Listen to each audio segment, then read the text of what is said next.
नमस्कार विद्यार्थी मित्र मैत्रिणींनो, आपण मराठीचा जो 14वा धडा आहे कवितेची ओळख त्याचा आपण अभ्यास करतोय। तुम्हाला आठवतंय ना, आपण एक भाग बघितलेला आहे।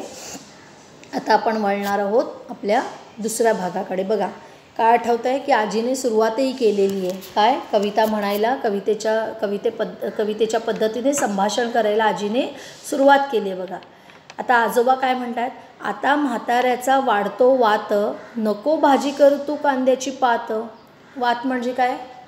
वात माहिती आहे ना, वात वाढतो म्हणजे आजी आजोबांचे सांधे दुखतात वातामुळे, शरीरात वात वाढतो, तर तसा वात वाढतो, तू कांद्याची भाजी नको करू, कांद्याची पात करू नको, त्या कांद्याच्या पातीमुळे वात वाढतो माझ्या शरीरामध्ये।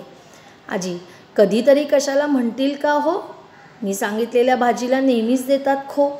म्हणजे मी कुठलीही भाजी करायची म्हटली की आजोबा काय करतात, नेहमी त्या भाजीला नको नकोच म्हणतात, म्हणून कधीतरी कशाला हो म्हणाल का, असं ती त्यांना विचारते। बघा मी मगाशी म्हटलं ना, जे लुटूपुटूचं भांडण, पहिल्या भागात मी म्हटलं बघा आजी आजोबांचं सतत असं लुटूपुटूचं भांडण चाललेलं असतं, कारण बरेच वर्ष संसार केलेला असतो, एकमेकांना दोघंही एकमेकांना ओळखत असतात, पण तरीसुद्धा थोडं असं मुद्दाम थोडं भांडत असतात। बघा सुधीर, ए माझी सुपर आजी, तुला आवडेल ती कर भाजी।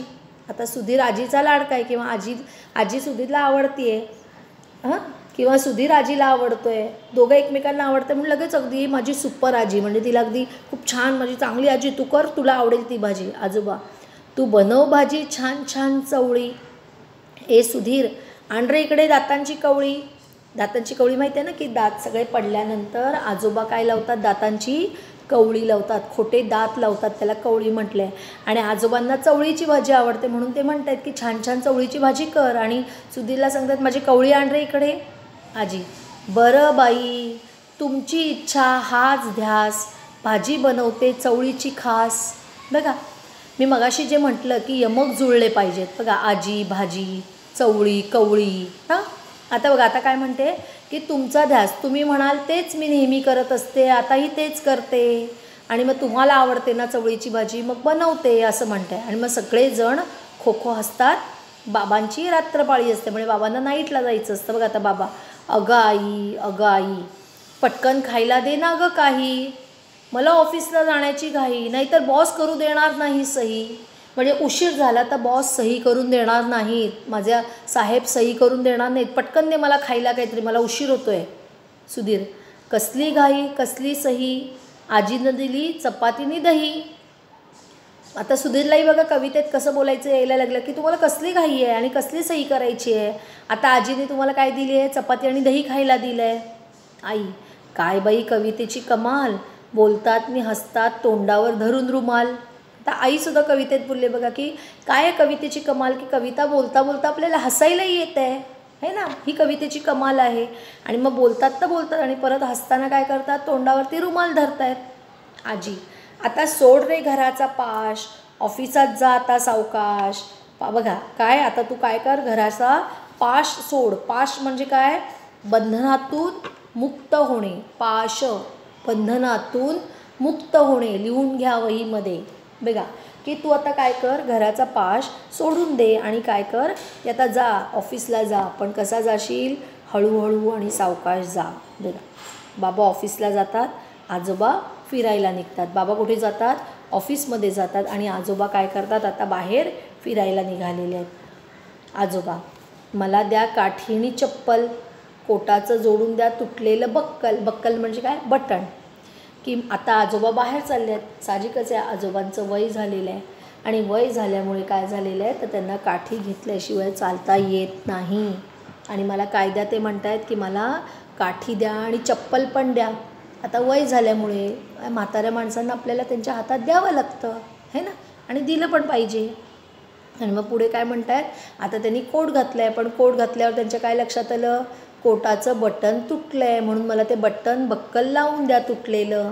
आजी, तुम्हाला तर समजतच नाही, तोडून ठेवता काही ना काही। बघा म्हटलं ना, लुटूपुटूची भांडणं आहेत छोटी छोटी, की तुम्हाला अगदी काही समजतच नाही हो, सारखं काही ना काहीतरी तोडून ठेवता, असं म्हणायचं तिला। बघा आई तुम्ही बाबांवर चिडू नका, रागाचा तुम्ही सोडा हे का, काय आता बाबांवरती चिडू नका आणि राग धरू नका, सोडून द्या तो राग। असं आई सांगते. आजी म्हणे रागाचा सोडा हे का, कामाचा का मी घेतलाय ठेका. मला सांगते मोठी कामं राग सोडा आणि मी काय सतत त्यांची काय कामच करत राहायची का, असं आजी रागवते बघा.